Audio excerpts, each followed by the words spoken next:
14,104. The era of the world seeking Korea. Question. For over 3 years, I have been engaging in exchange activities with overseas baby boomers through pop songs. Through this experience, I learned that many of our Korean overseas compatriots who had left for foreign countries are now strongly considering returning to Korea to settle down. However, their children and grandchildren lack a sense of Korean identity, which makes things difficult for them. Consequently, many are voicing the need for dedicated villages or communities where these overseas compatriots can settle. Furthermore, with the recent crisis in Iran, Saudi Arabia and the Arab region have experienced immense suffering, prompting royal families there to try sending their grandchildren to Korea for education. As a result, various people are coming here to study, and they possess a deep interest in Korea's diverse technologies, culture, and arts. Shouldn't our Korean baby boomers, especially those studying Yongbub the Rightus Law, step forward and play an active role? Therefore, Master, I respectfully request your valuable guidance on this great opportunity. Thank you. The reason South Korea has acquired this much knowledge and grown to this extent, and this became noticeably visible starting in 2013. Until 2012, we were being suppressed. Where from? From the major global powers, preventing us from raising our heads too high. If the heavenly children Cheonsan raise their heads carelessly, it leads to big trouble. That, too, was God's work. The major powers utilized us while keeping our heads down like this. And this was also part of the grand design because the time hadn't arrived yet. If the heavenly children grew up uninhibited back then, they would have been prone to causing major societal accidents. Thus, it was all part of the operation. So up until a certain period, we were kept suppressed. And from a certain point onward, as that pressure began to burst open slightly, the things that had felt like bondage were released into freedom. That is why over the past 5 or 6 years, even if we look at it generously, about 7 years, everything began to burst forth. From that point on, even technologies that had been suppressed started to surge and grow. All things that were suppressed began growing. And our culture, too, which had been constrained, was desperately eager to unleash its innate talents.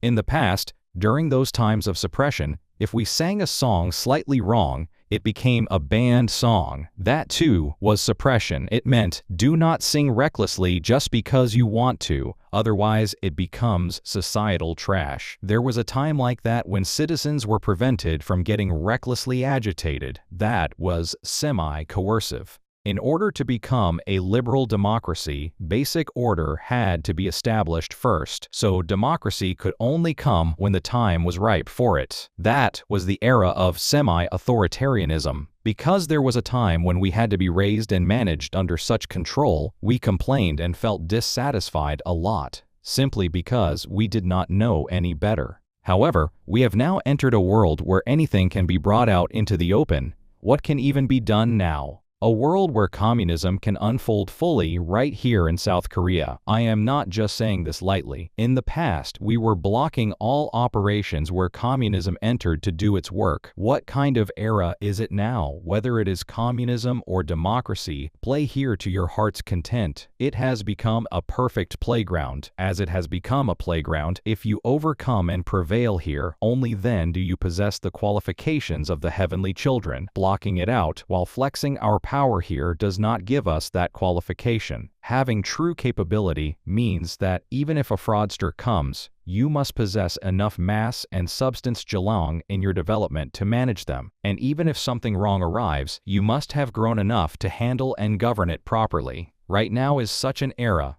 Internationally, when pop songs first came into our country in the old days, how wonderful was that? When international culture rushed in, it was mind-boggling. The baby boomers will remember. Ah, the music that came in back then. Humanity cannot create that kind of music anymore. That was right when Elvis Presley was in his prime. After producing that culture, where did it go first? It came right back to South Korea. There was a time when culture was being created specifically to be fed into South Korea. When it came in, how did this person live? To explain it in a slightly fun way, I am someone who closed his textbooks in the 2nd grade of elementary school. After that, I went around selling chewing gum. I delivered newspapers, sold newspapers, and while walking along, there were places called Sarisa audio record shops. Back then, pop songs and chansons were coming in by the dozens every day, and international culture was flooding in. Movies were continuously made, and all imported into South Korea, a country that was so poor back then. Books and magazines also poured in immensely. What was that? It was the time to inject international information into us, embedding things into music, creating such music to send to us when we were struggling just to make a living, making movies like that to feed us a completely new culture. All of this entered to give us a cultural education. When this came in, Elvis Presley was immensely popular in South Korea. He wore such unique clothes, and his voice sounded so good to our ears back then. Receiving that culture at the time, we grew up. Whenever a new pop song played as I walked past a Sarisa, I would freeze right on the spot, carrying my gum box. And I would listen to the whole thing. After listening, I would sing it as I walked along. That is how I studied. And back then, when going to sell gum, I had to go to music tea houses. When I went in to sell gum, I wonder if those older seniors are still alive. The older sisters would grab my gum box. Then they would go to the customers and sell it themselves. Meanwhile, I would be warming myself by the fire. And when the DJ played music, I would listen to a few songs, absorb them inside me, and come out. They would give me the exact money from selling the gum, saying, "Our little brother is here." I have never once shouted, "Please buy my gum." Later, when I grew up and carried an ice cream box around, I went to places like red light districts. I never once had to shout to buy ice cream. Those older sisters sold it all for me, saying their little brother had arrived. That is how I grew up in my youth. While an immense amount of world culture was flooding in, I would take the money I made and go to the movie theater. A film work is where comprehensive culture enters. I would watch a movie about 3 times there. The first time, I looked at how the vendors and street hawkers acted. The next time, I looked at the interior designs inside, as those were things that did not exist in our country. I studied through that, touching human culture. In that manner, to play such tremendous culture to us heavenly children, humanity made sacrifices. Those were the works that came into us, and we were meant to encounter and absorb them to bring out something entirely new. That is why so much culture was supplied to us. It was for that purpose, not so that we would merely imitate it. If I were to perform something now in place of Elvis Presley, that would be doing something whose era has already passed. In truth, even though that era has passed because people still like it, if I develop my talent and do it well for those people, what will happen to me? People will come. Talent calls people. When we cultivate our talents, we cultivate them to gather people.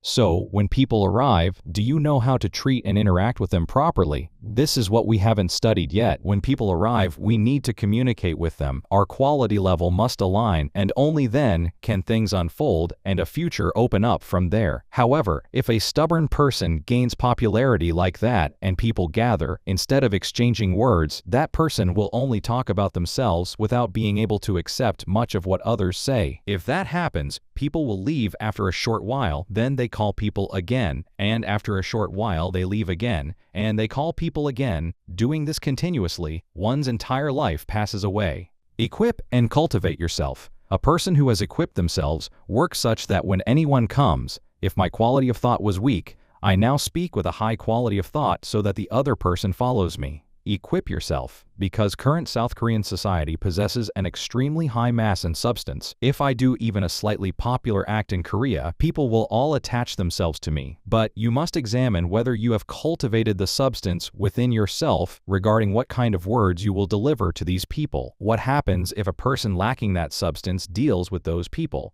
Before long, they will bring great embarrassment upon South Korea. If people start thinking, South Koreans can only think at that level, our national interest drops drastically. You must equip yourself and know who you are. In a word, this is what is called social education. We have acquired knowledge, but we have not received social education. Then, what about humanity? Humanity too has not received social education. What is social education? It is learning why human beings live together, who I am and who the other person is, why we encounter one another when our paths cross, what position South Korea occupies in human society after growing this much, and what we ought to do moving forward when we meet those people. Now, do not try to gain popularity only within the country. You must now gain popularity in international society. The era of growing inside a small pond within the nation has passed. Now, even if you do not grow inside the country, if you go to the US and run an AI, it will explain everything in Korean. You don't even need to speak English. If there is something you do not know, you can learn it while sitting in the US or learn it when you go to Japan. Such things show that the era for us to merely acquire knowledge has passed, and the era to merely acquire talent has also passed. As for talent, you just need to work hard with what you have. The issue is that when you act here and your talent is raised, certain people will come. If you treat people incorrectly, your life will be ruined, but if you treat people well, your life will begin to unblock from that moment on and start to shine. Now, how should human beings live together? We must receive education on these very things. So, social knowledge? No, the word education must be attached to society. Knowledge itself is not education. Knowledge is simply equipping oneself with information. Understanding society is education, but we have not received social education. We acquired knowledge, but we did not receive education. This is what it means. We must now find these things. Since we are living in an era where human beings live alongside other human beings. The Joseon dynasty was not an era where human beings lived as equals with human beings. The classification of superiors dictated what to do and then what others should do, divided in a way that didn't allow people to truly live as human beings together. The present-day South Korea is an era where human beings live with human beings. We must receive education on how human beings should live correctly together, but we have not received this. That is why people grow distant from one another, become angry with each other, grow twisted inside, and all these things happen. Now, as the heavenly children of South Korea receive this social education and organize this, they must learn how to treat and handle people in international society. After 2030, an immense number of people from around the world will come to visit South Korea. Right now, they are just testing the waters, visiting to see what South Korea is like. Tourists coming in nowadays and spreading rumors internationally, this is just them coming to get a taste. They come to see what kind of country is it really like. But after 2030, people will come to South Korea to receive teachings. We must prepare for that right now. If we cannot accomplish this, we are not heavenly children, nor can we become leaders of humanity. We are the Hongik Ingen great humanitarian beings who were born into this world and are growing up in this era.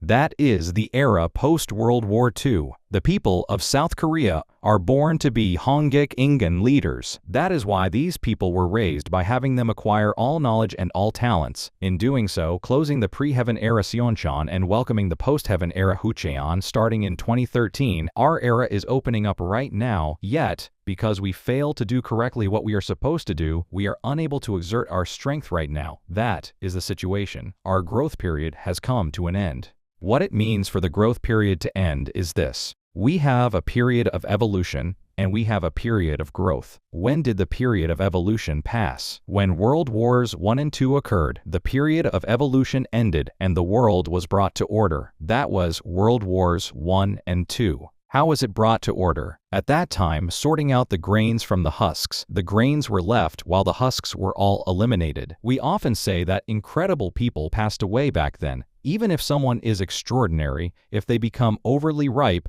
they cannot be used. Only the moderately ripe ones were left as solid grains. Doing so, how many people were left in humanity? A population of 3 billion was left in humanity. The pre-heaven era came to a firm end. Evolution accounts for 30%. Because 30% of evolution was completed, 3 billion people were left, and the rest were eliminated. The number of human beings reflects the era. In South Korea, how many were left? 30 million compatriots were left, and the rest were eliminated. In this way, World Wars I and II concluded, and as we stood at the starting line, we entered the period of growth. With 30 million, what does that mean? If you calculate it, It is 1 against 100 Ildangbak relative to the world. To produce the final descendants of this ethnic race, only the number corresponding to 1 against 100 in humanity was left, while the rest were eliminated. And so, we began to grow. As we went to acquire knowledge to grow, we were given true education right there. You were born on this land carrying the historical mission of our nation. Why? To speak deeply, it was telling us, you are Hangik Ingan leaders. The 4 principles taught to us from a young age, so that they seeped into our very marrow, were these: shine the spirit of our ancestors, develop individual talents, achieve self-reliance internally, and contribute to the common prosperity of humanity with this strength.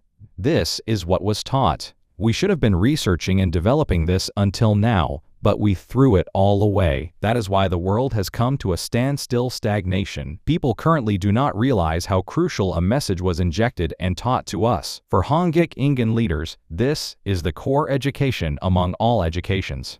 Thus, born as 1 against 100, we came to be called the first post-war generation. Spanning 12 years from the year of the dragon to the year of the rabbit, the highest disciples of heaven were born during this time. Then came the juniors after them, another 12 years starting from the year of the dragon. These 24 years of cohorts were the ones who learned this. These 24 years of people were taught with holding sticks and discipline that they were born carrying the historical mission of the nation. Humanity begins anew. And so, growth began, acquiring knowledge, acquiring talents, developing individual aptitudes while growing. Some people cooked well, made incredible food, growing through their own talents.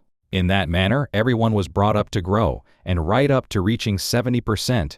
While it took hundreds of millions of years for humanity to evolve 30%, it took only 70-some years to conclude that 30% and grow through the 70% growth period. When we grew to 70%, what was our population? It was 70 million. Our Korean nation was 70 million and humanity was 7 billion. We were grown precisely at the ratio of 1 against 100. Heaven did not create any extra people. We, despite being heavenly children, do not know the picture and map drawn by heaven. No one knows or teaches why God operates us like this, feeding us the knowledge of humanity and what He intends for us to do. It cannot go on like this anymore. Because things were like this, I was pulled in, taught, and then brought out into the world. I was dragged in as the last practitioner of humanity, finished the work, and came out into the world. But, because I came out looking like a beggar, people wouldn't even look at me. Even though I possess nothing, I know the design of this universe. I know the future. I know who we are, what we must do to brighten the world. And I know that the day when the lamp of the universe is lit, right here in eastern South Korea, is waiting for us. That is called the lamp of the East. Those words were not coined by us either. People from international society came from time to time to awaken us with it. They too are all disciples of heaven. When the lamp of the East is raised, peace for humanity shall begin. This was speaking of the Hangik Ingan leaders, the heavenly children. Now is the beginning. Rather than thinking about what grand thing you can accomplish on your own, if we share the same intent and resolve things joyfully together, that will suffice. Do not try to hear people say you do great work, but just try doing it joyfully. As you do, the way people gather around you will be different, and as we create works one by one and go out into the world, just consider that it is now beginning.